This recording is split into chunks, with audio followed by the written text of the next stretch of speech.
managing large-scale water infrastructure project at Hull and at Hutchiston.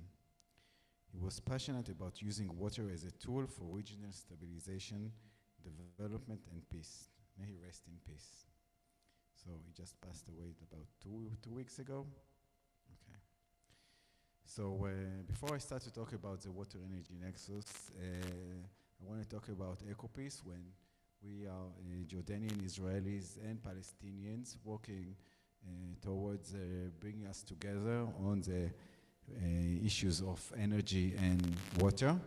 We're not really go deep into this, but just our approach is mainly bottom up, like bringing education, youth, and people of the communities to build up the connections and peace between us, and the top down, which is related more to the water and energy exchange that I'm going to talk about today. And of course, we have the global levels that we promoting our projects worldwide. So why we need the water and energy exchange in the first place? We're talking mainly about drinking water and human well-being for everybody. Okay, so this is I'd say our right or our value. You know, our core values that everyone in the region should have access to water, and that's also a part of the ecosystem. We want to see also human beings consume water, but also the nature to have water.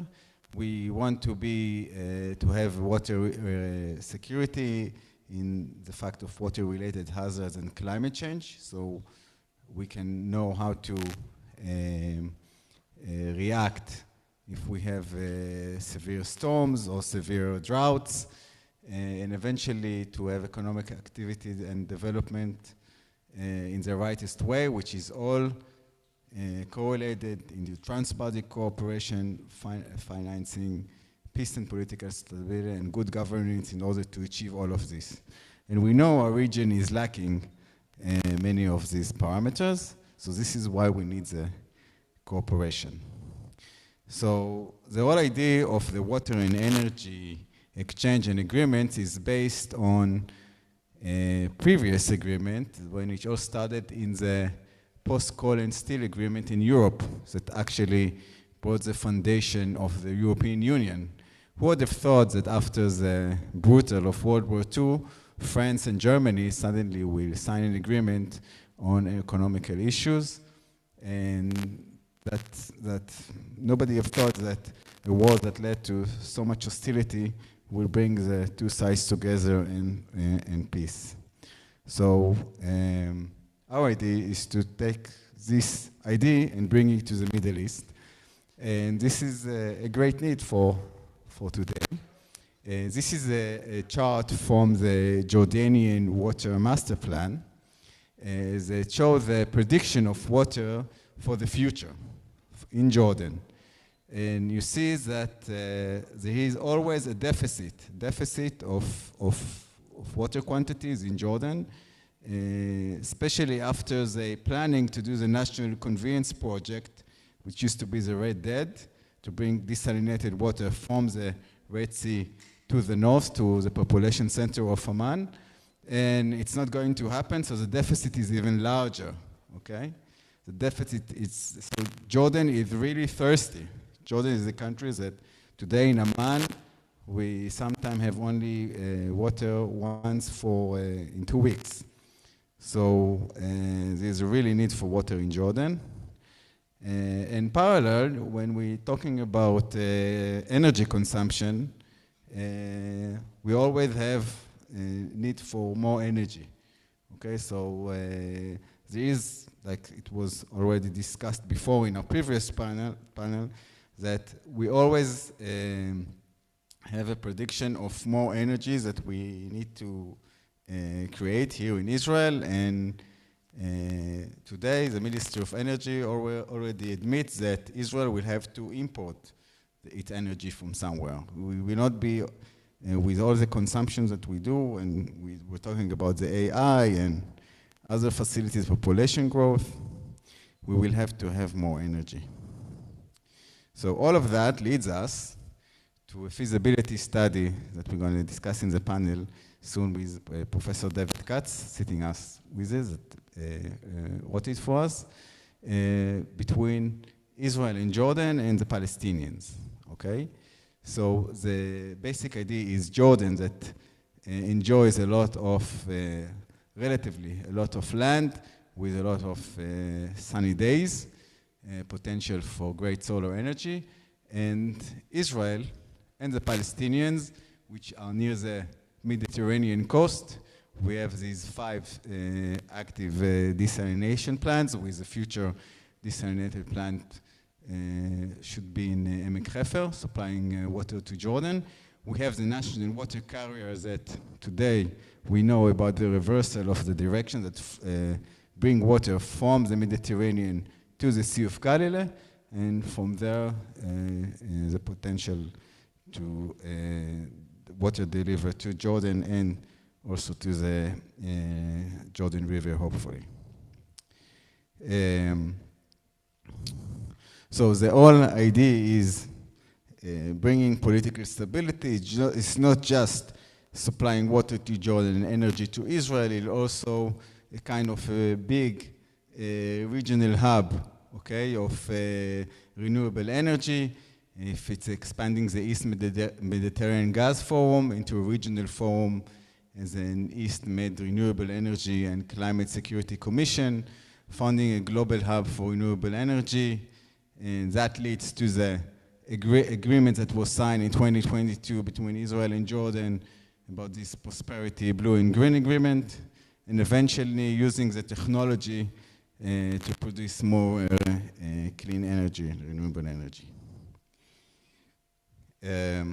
So one of the benefits that this pre-feasibility study concluded, we have geopolitical benefits and we have also environmental benefits.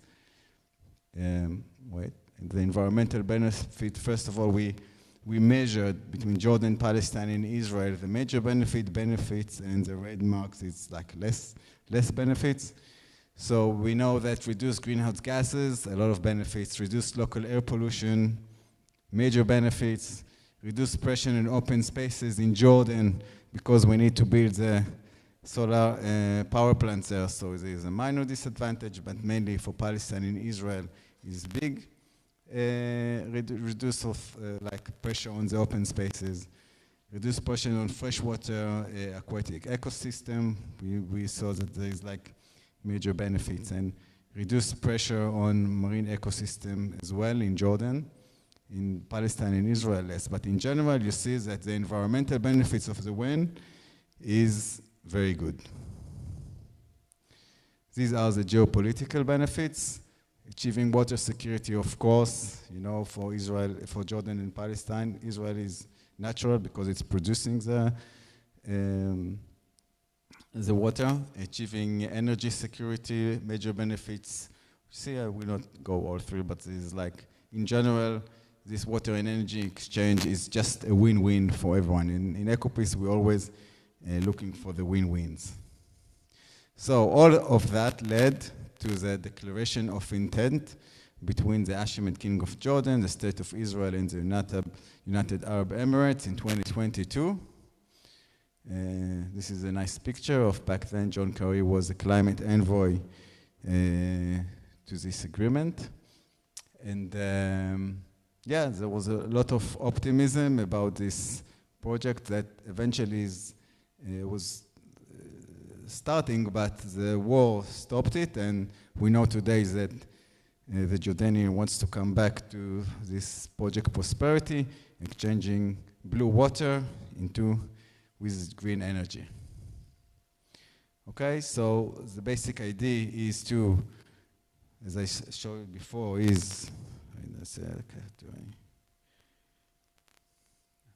to send water to Jordan, to the Sea of Galilee. There is like infrastructure now, the water authority building this new pipe here to connect the water in near Beit Shean. We think it's going to be more expensive. So the best thing is to deliver the water from the national water carrier into the Sea of Galilee. Having the Sea of Galilee as a bath of desalinated water that Israel will be able to deliver it straight to the King Abdallah Canal, from there to Amman and Irbid.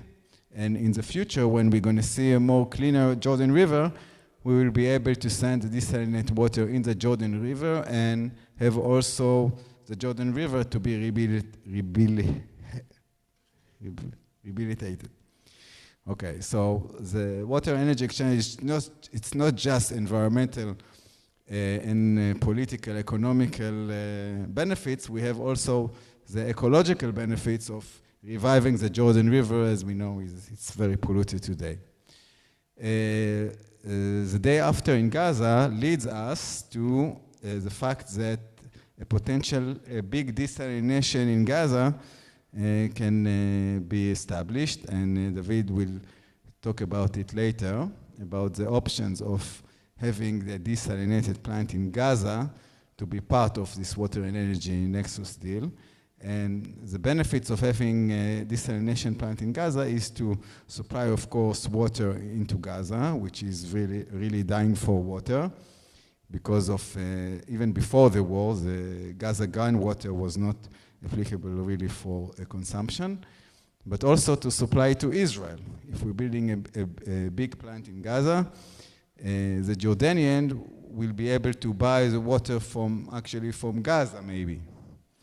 Okay, though it's more distance, but they can say it in the public that it's easier for them to buy water from Gaza than from Israel because of the big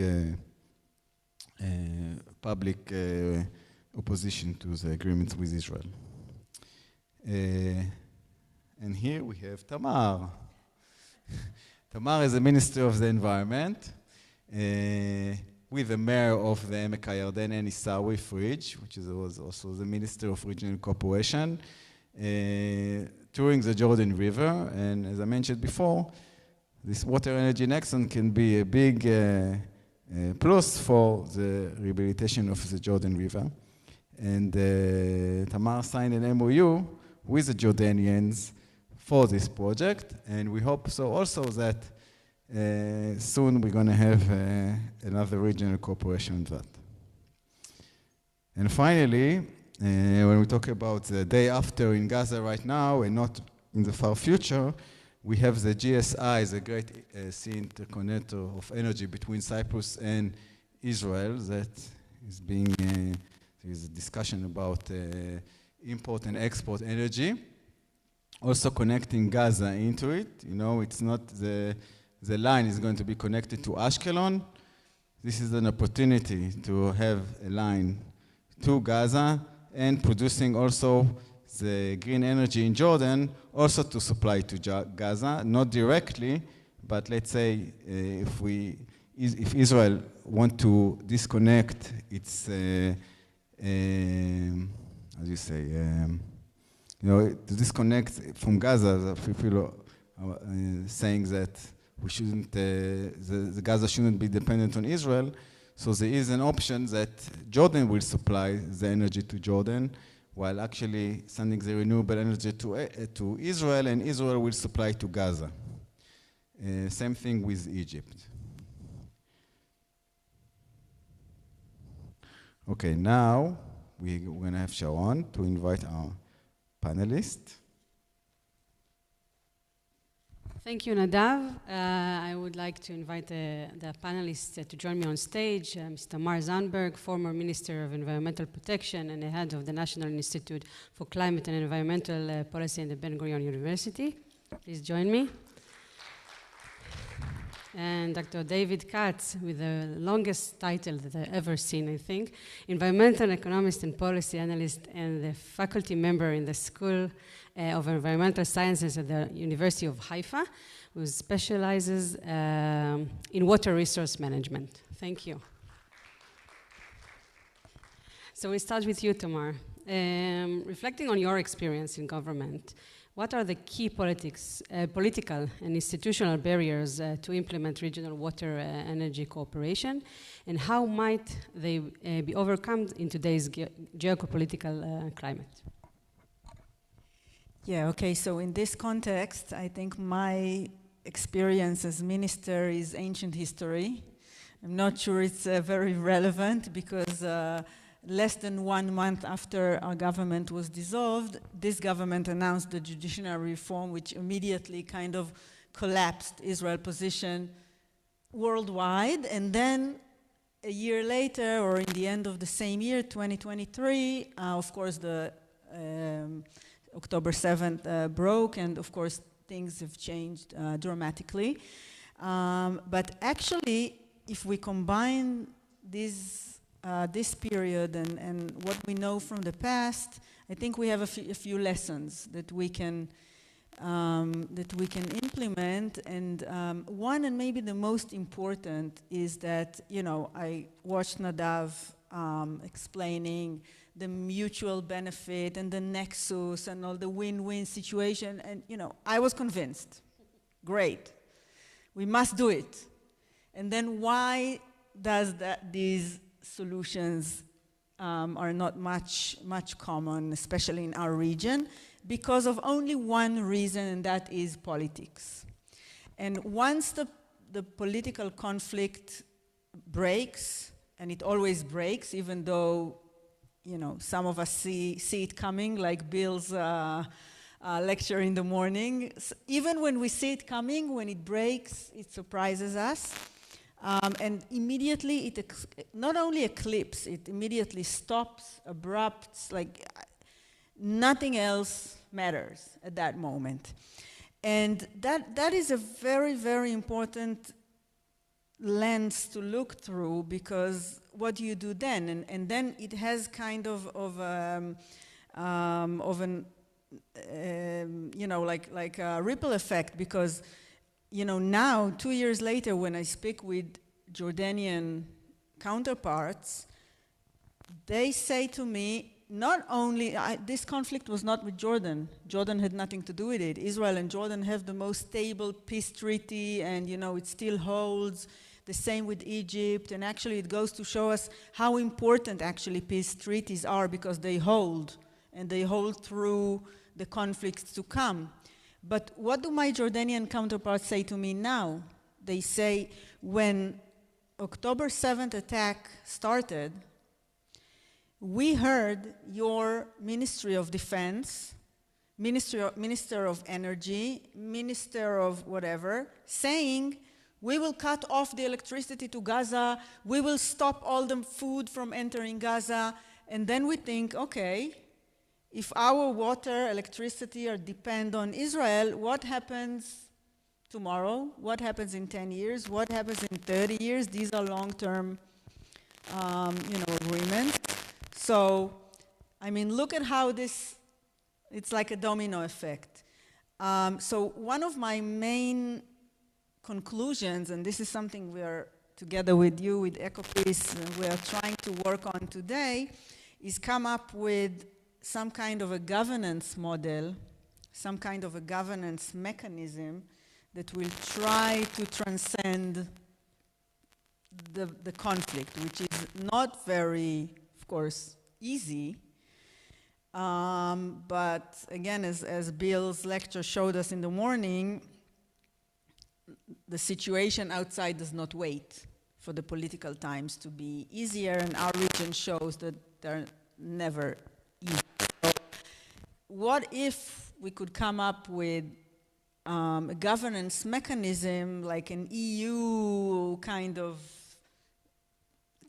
rule that could survive through the conflicts that come, because it has to do with water, because it has to do with, you know, the basic lives and food. So, you know, and then what happens if we have that kind of mechanism and then a conflict starts and people don't show, etc. But even the very, very, very weak agreement that we have with the Palestinians since the 90s, some of its mechanisms still work. So that's one of my lessons, is to come with a how does this governance mechanism work regardless of what's going on. So you mentioned it a little bit, but let's build on it. How would you define Israel's core interest here in such project in terms of resource security and as well as climate policy? So just go in deep, maybe. Okay, so Israel here, and actually I invite you all, I will use this crowd to PR our panel tomorrow. We will discuss tomorrow on a very big research that we now have on the role of climate mitigation and adaptation in Israel's national security and potential regional cooperations. Israel is a leader in this region. Of course, you all know Israel is a leader on water. We sit here in this campus where the first ever desalination plant is still presented. It looks like something my daughter would climb on a playground that got old really, but this is a desalination plant actually. And Israel is a world leader on every aspect of not only desalination, but also prevention of water leaks, water policy, pricing, etc. Reuse, of course, and also in other aspects. Those of you who visited here the Agriculture Institute, drip irrigation was mentioned many times, obviously, etc.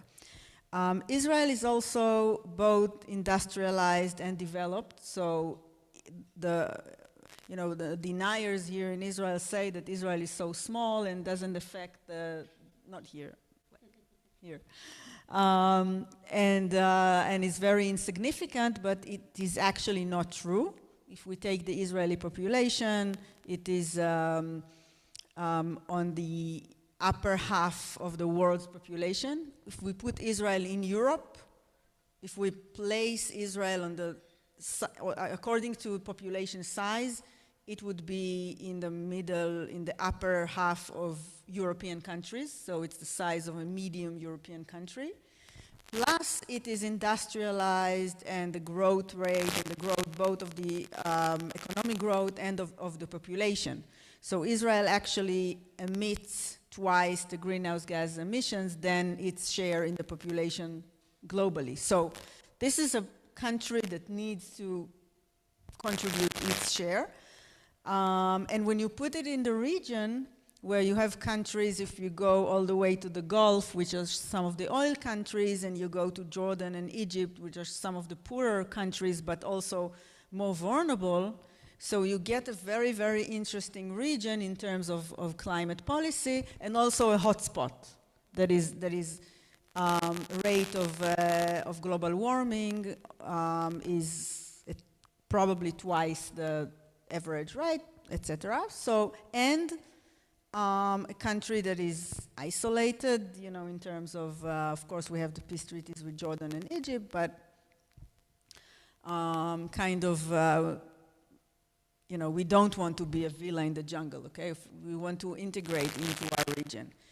So when you take all of this situation together, you would get a country that has only to gain from this counter dependency on its neighbors, in which it gives and gets. So it goes both ways, because this is another thing about Israel that sometimes people say that, you don't want to be the country that's only in need, but you also don't want to be the country that's only has something to give. So to create this interdependence is something that will develop a more healthy, resilient, diplomatic relations, and it goes across the board. It has to do with our national security.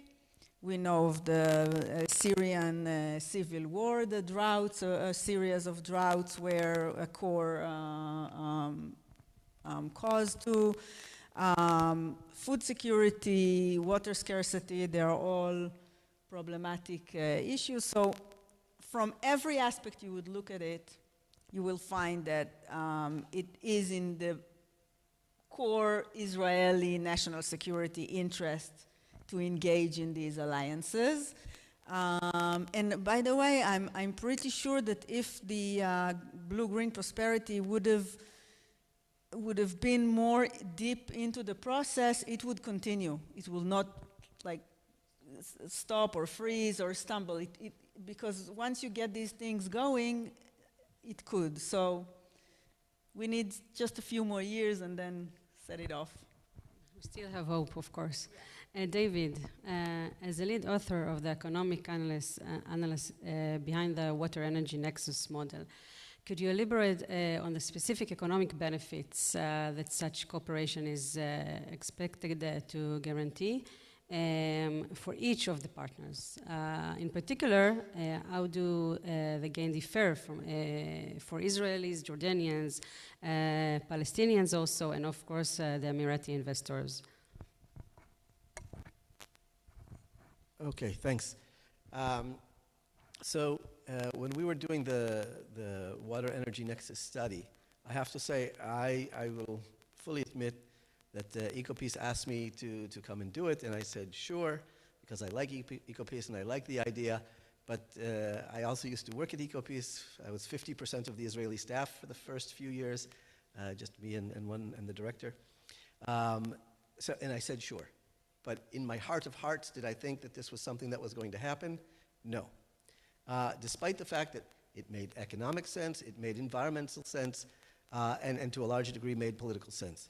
But I've worked on enough projects that click all of those boxes and that never come to be. But I worked on it together with a postdoc who's specialized in energy systems, in large-scale energy transfer systems. And we started working with the numbers, and a lot of it was back-of-the-envelope stuff, but it made clear economic sense for all parties. So one of the reasons that the Red Dead Canal never took off was it's quite expensive for Jordan. It's really expensive. And it makes much more sense, their only port is in Aqaba. It's very far from where their population center is. So to transfer that water all the way from Aqaba all the way up to the north where people live is truly expensive, especially for a developing economy like Jordan. It makes much more sense to do it from the Mediterranean. But you highlighted, Tamar highlighted, why wasn't Jordan saying, okay, well, let's do it from the Mediterranean, because they don't want Israel to have their hand on the tap. They want water independence. And so the idea here was it made economic sense, but did it make political sense? And apparently the Red Dead didn't make enough sense to balance off, especially with its high costs. But when you put these two things together, when you marry the water and the energy, then it gives Jordan a stake in the game. It's not just increasing their dependence on Israel, but giving them a contra, giving them some kind of counterbalance.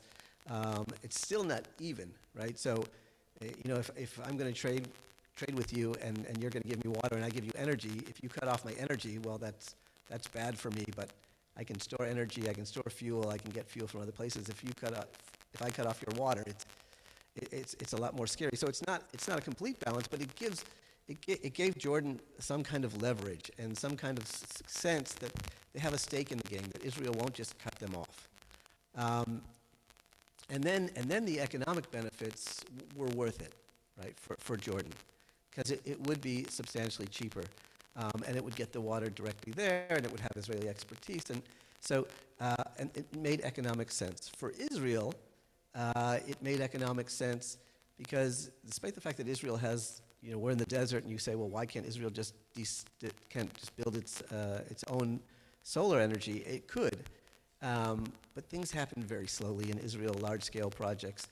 Most of the area in the desert here is either military zones or nature reserves, and getting approval to change the status of these areas takes years, and Jordan just has a plethora of lands.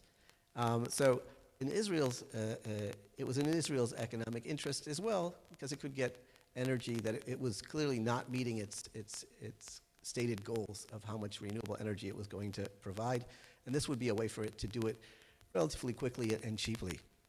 And they wouldn't have to do the investments, right? So it would be in Jordan.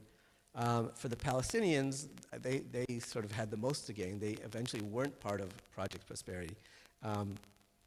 Their gains were less economic and more political, that they would have a diversification of their energy sources. So they wouldn't be completely dependent on Israel. They could get it from Jordan, and they could also get desalination. We also looked at the possibility of desalination from Gaza instead of from Israel as a potential source. So that would have given them some water independence as well.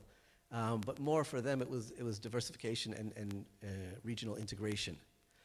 From the Emirati perspective, and what really made this project coalesce and become not just a research project or an idea of EcoPeace, but an agreement between countries, was this confluence of factors that happened all together.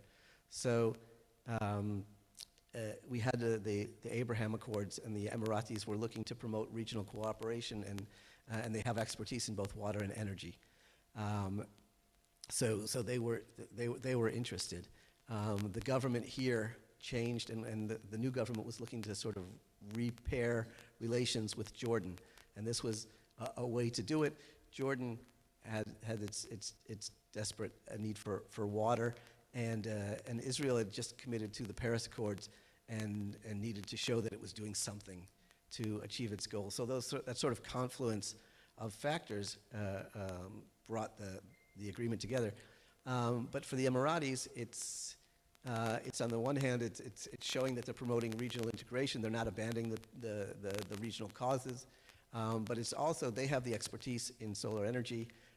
It's assumed that they're going to, Emirati companies are going to take the lead in the renewable, the solar energy projects in Jordan. And it's also a first stage for opening into the new markets of the Middle East if and when things sort of improve. But I'll also say from an Israeli perspective, it's in Israel's interest to have this kind of to have Palestinian interests integrated, and maybe I'll talk about this when we talk about the next one, but in 2016, Israel closed its desalination plant in Ashkelon because of sewage from Gaza. And the great noted Palestinian humanitarian Bibi Netanyahu himself, none other than, said, it's in Israel's interest that we treat the sewage in Gaza, right? So this wasn't EcoPeace, this wasn't left-wing activists, this wasn't academics, this was the prime minister who was looking only after Israeli interests. And so I think that's true for Palestinian sewage, it's true for Palestinian water supplies. If they don't have it, then they're not, there's more disease, there's more that can affect Israel's national interest. So this sort of confluence of interests, I think, made sense for all parties, and the conditions were right. And I did talk with someone from the Water Authority recently when we were doing the second study, and they're completely banking on this project moving forward. Even though it's been on hold and officially it's frozen, everybody is still moving ahead as if at some point it's going to be renewed. So at least there's some hope. Mark, going back to you, how can environmental diplomacy and green policy frameworks help translate projects like Project Prosperity into the Jordan River, as Nadav mentioned, and even to the Dead Sea rehabilitation? So I found that usually it's the environment has two advantages over other issues as grounds or platform for this kind of cooperation, especially in conflict and in hard political environments. One is that what Bill spoke about in the morning, the earth speaks. It doesn't wait. We see that throughout our region, going from Iran to Egypt to everywhere, even Europe, you know, when the climate changes and it's happening, it's no longer the future generations, it's here and now, and people feel that, and that compels to cooperate. And of course, the environment is a shared space. It knows no borders. It's the same air. It's the same, you know, water, etc. So that's one. We can see the changes, and we don't have the privilege to wait. The other is that this issue is still considered like, how should I put it, positive, constructive. You know, it's everybody has to gain. It's for the benefit of, and at least in our region, it is not considered politicized. So it's civil. You can work with, even if you work with Palestinians, and you're an Israeli, which is the #1, you know, conflictual political issue to deal with inside Israel. Still, if you're working with Palestinians, even on a cultural event, it will be political. They will come and close your I don't know, children's theater. If you work on environment, you know, it's sewage, it's waste, it's water, it's like, so I think it's a very, very successful issue to start from. You know, I will tell this story in more details tomorrow, but you know the Cyprus initiative, that they started this East Mediterranean Middle East adaptation plan together, and they had this heads of state summit in COP27 in Sharm el-Sheikh, and they brought in one room heads of states from Egypt, Jordan, Greece, Cyprus, Lebanon, Israel, Palestine, Iraq, Lebanon. So all of these guys were sitting together and, you know, talking about the dry out of the rivers in Egypt and Lebanon. So it's an issue that I found it's an easy way to start a more complex conversation, and I think we should hold to it and keep it that way as much as possible. This is the power of the water energy nexus, exactly. David, in recent months, we commissioned from you a new study on integrating Gaza. You spoke a little bit about that into the expand of Project Prosperity, building on earlier report you co-author with the late Freddie Lukacs. Could you briefly outline the study's main insights and how bringing Gaza into the model changes its economic rationale and regional implications, of course?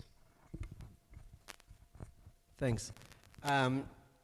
So, I mean, Tamar just mentioned that that the environment has no boundaries, and that's obviously, I think, probably everybody here knows and agrees.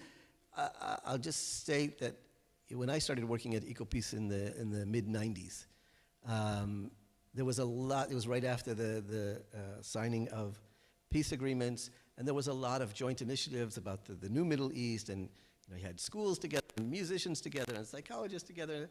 And eventually, after about 5 years, when the Second Intifada started, a lot of those broke down. The environment ones didn't.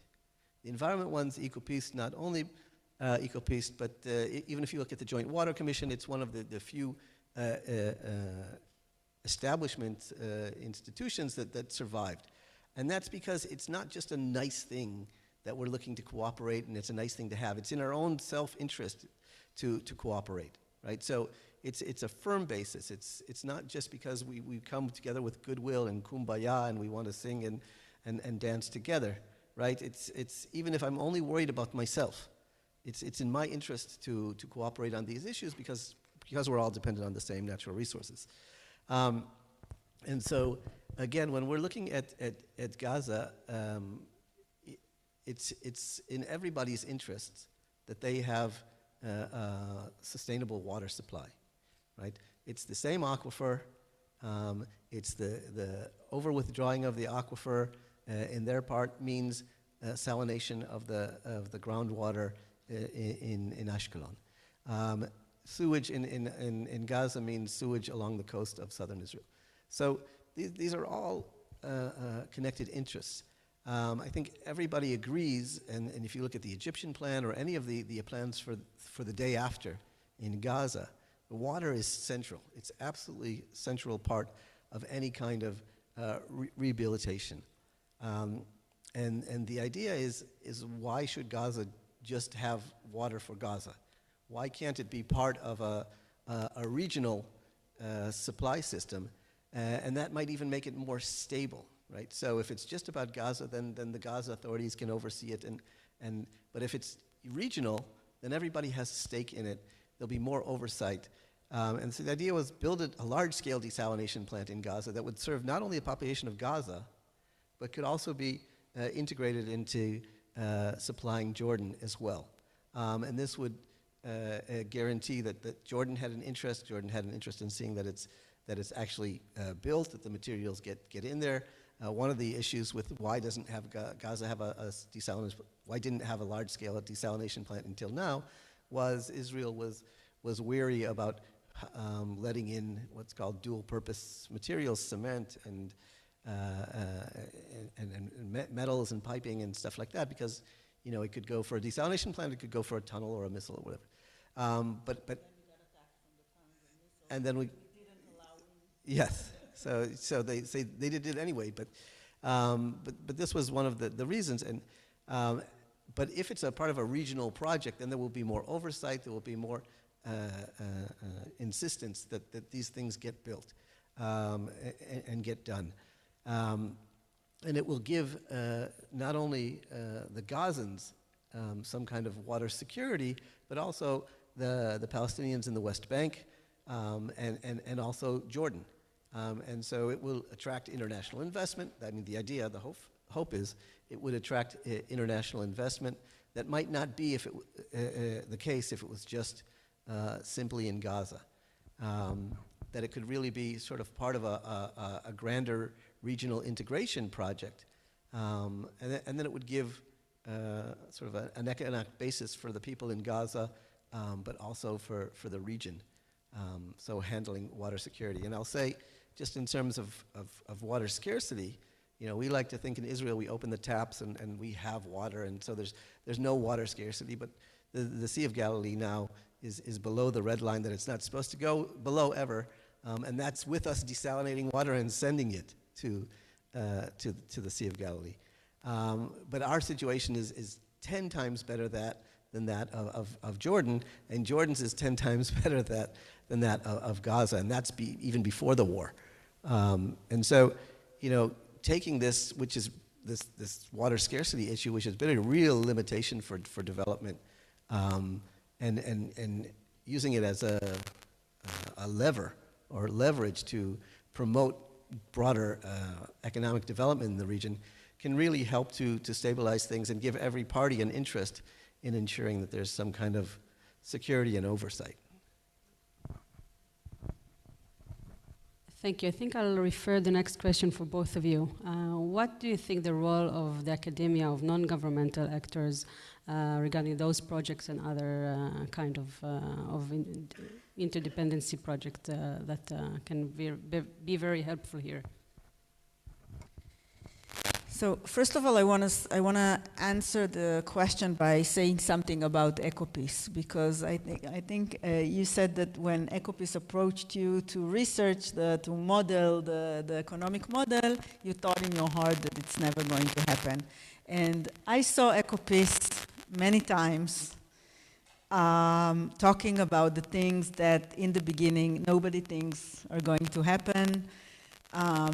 EcoPeace, two words that are, even the name of the organization is combined of two words that sometimes look very, very remote. And I think EcoPeace is an example for an NGO, for this organization, for this civil society of the dreamers, that also go and then make the dream come true. And that happened very, very quickly. I saw governmental plans that started in the government that took much longer, and some of them was never implemented. EcoPeace, it took, I think, 7 years. It's nothing from the idea when they came to you and said, you know, let's model this, let's see if that's even feasible. And by the way, when EcoPeace says something like that, they don't want to check. They want you to say that it's feasible because they already know, because they vision that, and I'm saying that in a good way. And that's the power of civil society, to be able to push. And politicians and policymakers sometimes are very, very narrow-minded. Sometimes they live the very short-term approach. And without those visionary people, you know, policy would be much more dull, much less rich, much less visionary, and much less successful. And that's a very, very important lesson for all of us that are activists, that are students, that are academics.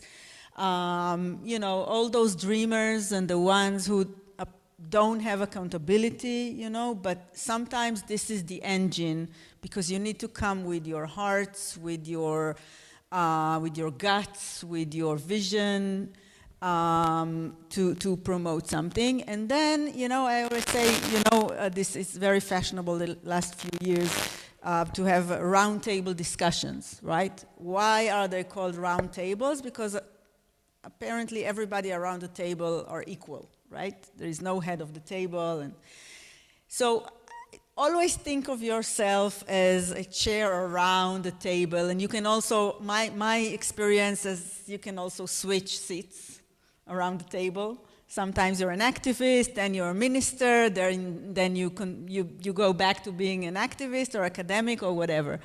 But it's a shared responsibility for the entire table, and you never know who's going to be the seat that will give the solution that will then make history. So thank you, EcoPeace, and thank you all. Okay, so I'll say with the role of academia, I think that academia obviously can play a role, and I'm in academia now. Tamara's in academia, but she comes from a position of being a decision maker, and we have another former Knesset member in the audience here, who's also has academia and policy making. I'm just an academic, so I don't have that. When I worked on this last project, it was important for me. EcoPeace said, would you consider doing this project or submitting a bid for the project? And I said, sure, but I need to get somebody who really understands. And that's what when I turned to Freddie Locic, who passed away suddenly and unexpectedly just 2 weeks ago, who was head of IDE, the biggest desalination plant in Israel, and ran the largest desalination plants in Israel, because I needed someone who knew it from the inside, who worked on it. And it wasn't just going to be an academic exercise, who actually designed and built and run desalination plants, not only in Israel, but also in developing countries. And so, I think academia obviously has a role to play. I wish I'd get thrown out of academia if I said it didn't. But I think it's all about partnerships with people who can actually make decisions or do projects. Tamar mentioned roundtables. So when we did the WEN project, the Water Energy Nexus project, one of the things that we did was have roundtables in each of the 3 countries in the region to see how it would go. And the Jordanians especially were very leery about going forward with a project that was U.S. That was Israeli. Jordanian without, say, the U.S. or without some kind of other partner that would lead it. They weren't thinking about Emiratis at the time. But one of the things that we learned from these roundtables was the Jordanians said, well, you know what, if it's international companies signing an agreement, if it's a Siemens doing a desalination plant in Israel and selling it to Jordan, that's a lot more acceptable, say, than if it's between countries. And so we had to start thinking about how we could package this in different ways that might be amenable to different parties. And so I think, academia can play a role because it's not the government. So it can play a role in the initial stages. It can play a role in the formulating things and envisioning things and in being a go-between between parties on either side. But it can't stop there, right? So it has to either go to the government or to the private sector, to the people who actually do things and not just think about things. I don't need to denigrate myself that much, but we have a role to play to push the parties that actually get these projects across the finish line to do it. I think we have some time to take a question from the audience. So, any questions?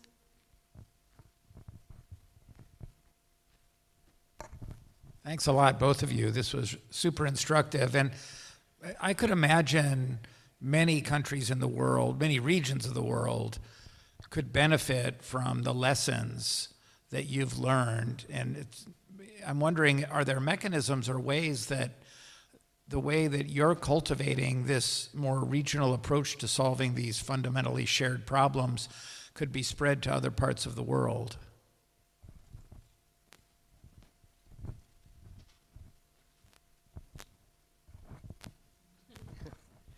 I know that, I as an academic, I did this work for EcoPeace, but just to make sure, Tamar said EcoPeace already knows the answer that they want to get.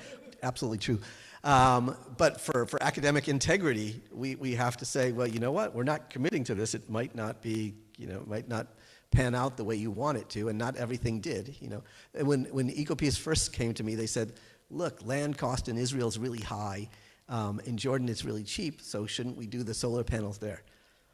It seemed like a reasonable argument until we ran the numbers, and it turns out land costs are almost nothing of the actual cost of the project. So like the whole basis for their project didn't hold, but the project still made sense. So we just had to base it on reality. But I did this project for them, but just to make sure that it held up, I submitted the papers to academic journals. And so we had a couple of papers that came out of this, just to make sure that the numbers made sense, and it was sort of objectively something that other people who weren't EcoPeace giving a stamp of approval to. And presenting it at conferences, EcoPeace presented this project before it was Project Prosperity. They presented it at the United Nations, at the UN Security Council. They presented it at forums with the World Bank.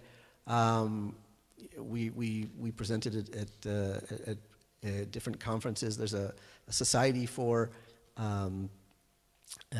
environmental security now, environmental peace building, and there's been sessions there that this kind of research has been presented at. So I think that there's lots of ways to move it forward. We have our academic channels. The NGO world has their channels, and I have to say they're probably more successful. Yeah.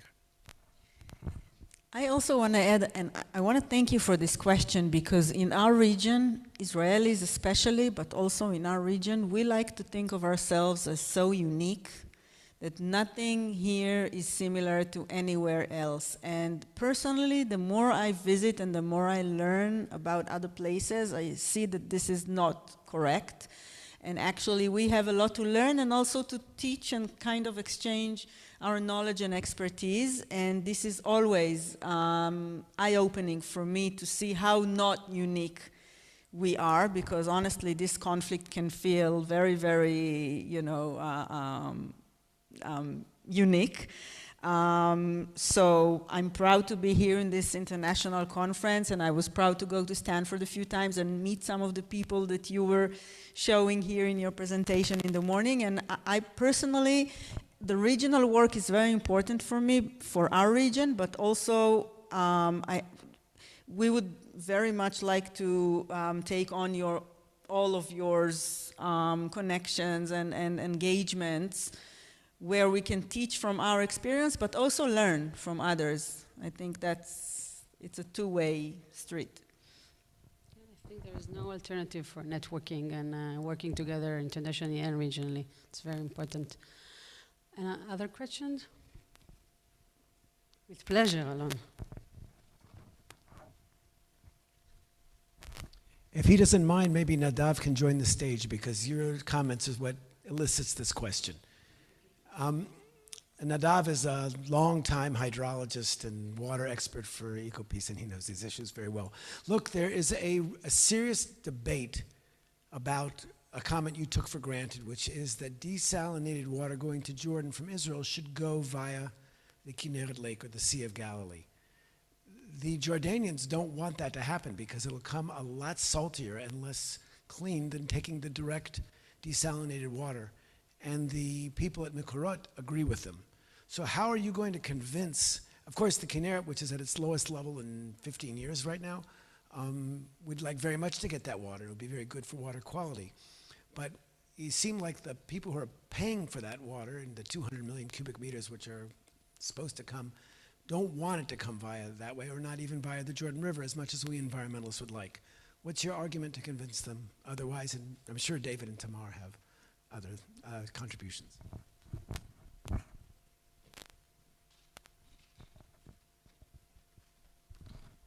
So that's a great question. The salinity in the Kinneret is a big problem, but we know today that desalination water is going to be delivered to the Kinneret anyway. You know, there is like 130 million cubic meters. That's the capacity of the reversal carrier. And there is a plan, a strategic plan of the Water Authority to send desalinated water to the Sea of Galilee for Israel, not related to Jordan at all, because it's a big project of the Water Authority to keep the water quality of the Kinneret good enough, and because there is a low water intake there, as more as desalinated water will be delivered to Israel, the salinity will go down. I don't know exactly about the details, but the question is also what will be the cost? You know, what the Jordanians will pay for a cubic meter of water if it will come directly from the desalination plant in IMEC Haifa. Okay, we know the Water Authority now, they are planning of the infrastructure. The ex-minister of the energy, Israel Katz, he said that he doesn't want to see water coming from the Sea of Galilee to Jordan at all. Okay, they want it directly to be delivered in the border, but the cost will be more expensive because the Jordanians will have to pay all for the infrastructure. It will not be only on the water. And we're going to lose a chance to rehabilitate the Jordan River. We want to rehabilitate the Jordan River, and because our region suffers from drought, suffers from climate change, we're not going to see any natural water flowing in the Jordan River soon. So we see the Project Prosperity as a great chance not only to deliver water to Jordan, but also to send the water from the Sea of Galilee in the Jordan River.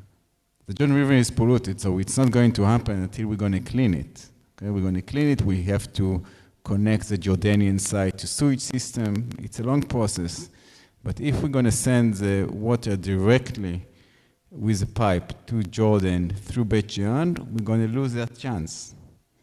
So for the future opportunity to have benefits of ecosystem, rehabilitation, Jordan River, and the future ecosystem in the region also has the economical benefits of bringing more tourists, bring more income to the region. So, and control the salinity of the Sea of Galilee is a big issue, of course.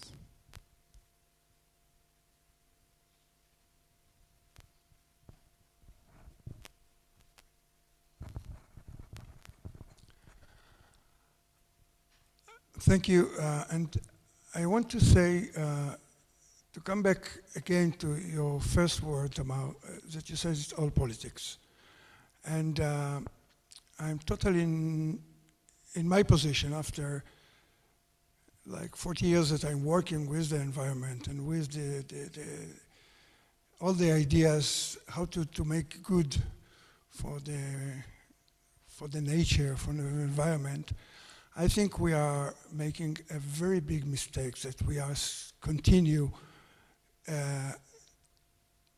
to work through this gate of environment, because a few months ago I visited in Jordan, in the palace, and they say it's very clear.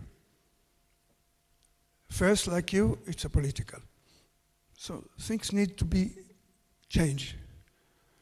And second, they said, for us, it's not a luxury, it's a necessity. And once we don't say very clear that it is a necessity for our neighbors, 470 kilometers of parallel border, I don't like to call it border, cooperation, and all this population need water for drink, and then to grow food. So once we try to combine all this situation and to say it's an idea how we can go through the environment because this is the only way to go in or sustainable, I think we are not putting the right finger on the table. So look, we are after 2 years of unbelievable situations that nobody believes. The only things that sustainable, it's a private that delivery gas to Egypt and to Jordan. Nobody touch it. Somebody tried to touch it now. And it's a political issue, not because of it. And I don't see the Jordanians say or the Egyptians say that we don't like it because we don't trust Israel. They want more in the war. So let's say it very clear. It's not about academic, it's not about nothing. It's about necessity of our neighbors. It doesn't matter what it's called.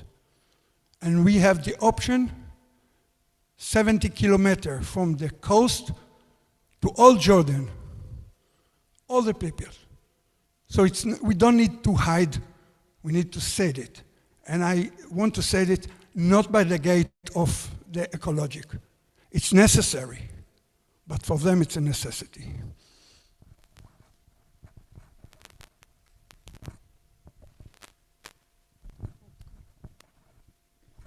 I actually agree with you, and I want to go even further and say, and I said it before, but I want to stress, I think that if we had advanced more in the Prosperity Project a few years back and then October 7th happened, it would have continued, even during war.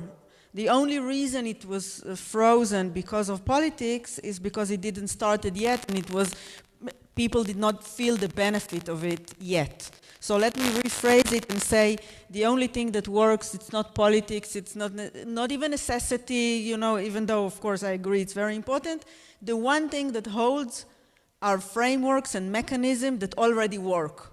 So the perpetual force, as we said, like the peace treaty with Jordan, the peace treaty with Egypt, and even the very, very fragile and partial peace treaty with the Palestinians, they hold for decades. And it's a huge asset for Israel. Because imagine, I don't know, not many of you are old enough to remember the Yom Kippur War before I was born. That was an existential threat. Truly existential. Like, people here, more than October 7th, felt that this country might not survive, literally. So imagine that front, and all the fronts, and we all grew up on that. But that was changed with brave leadership, with policymakers, and it holds, even through the hardest of conflicts. So the only thing we need to do is get these things on track, and from there it will continue. I'll say two things quickly, one in response to you and one in response to Alon's comment earlier. I agree, and I agree with what Tamar said 100%. But I think everybody realizes that politics trumps the environment, and it trumps these other issues. And so nobody says, well, you should do it because of the environment. I mean, people can say it, but nobody really believes that this is going to move things in this environment, especially in this tense political environment. But politics can improve the environment. So just an example, the Jordanians asked to renew a water agreement to water deliveries. This is a year ago. They shot down some missiles that were coming from Iran. A few days later, the agreement was renewed, right? So you can see that politics can advance the environment. What you can do is try and put these packages together to show the political advantages, to the strategic advantages, to the military, to the economic and the environmental, and show, when there's sort of win-win situations, or when you can benefit these all. And that's, I think, the whole reason of EcoPeace, is to try and advance these kind of things, and not only EcoPeace but other initiatives of this sort. Right? It's not saying do it because of the environment, but do it for these other reasons, and use the environment as a vehicle that can bring people together and make people cooperate, or give them an incentive to do so. In relation to Alon's question, it's a fantastic question. I don't have a great answer. But one thing is that that might influence and might be a reason why Jordan would want to get it from the Jordan River instead of directly, is that the price Israel charges Jordan is based on water quality. And so it would be cheaper for them. It wouldn't be as good quality, but it would be cheaper for them if they got it from the river. And so that I don't know what the trade-off is and what their decision makers are deciding, but that would be a way to sell it, in addition to, as Nadav said, the regional development of tourism and the other things along the Jordan River, which is something that EcoPeace has been trying to push for a long time. I led a study on that even before this study. And I don't think that enough would be enough to sell it to the Jordanians. It hasn't so far. But the fact that it would be cheaper, because it wouldn't be desalination quality water, might be one way to sell it to them.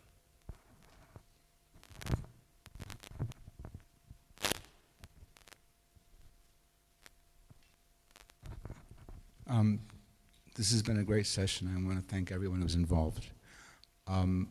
Two technical facts that could also support the issue of taking the water from the Sea of Galilee and not directly from the desalination plants.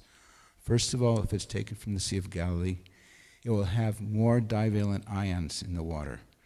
And if you're going to be using part of that water for agriculture, and they will, they need those divalent ions. So from the point of view of agriculture, the quality of the water from the Sea of Galilee is preferable to the quality of desalinated seawater, because with that you always have to add the ions back in. Another issue is that one of the reasons why they have those red lines and the black line at the end is there are hypersaline springs underneath the Sea of Galilee. And if the hydraulic head above those springs is not maintained above a certain critical level, the Sea of Galilee will salinize, and in one fell swoop, we will lose a tremendous quantity of water. So for both of those two reasons, that's an additional reason why both it's in Israel's interest and in the Jordanians' interest to take the water from the Sea of Galilee and not directly from the desalination plants.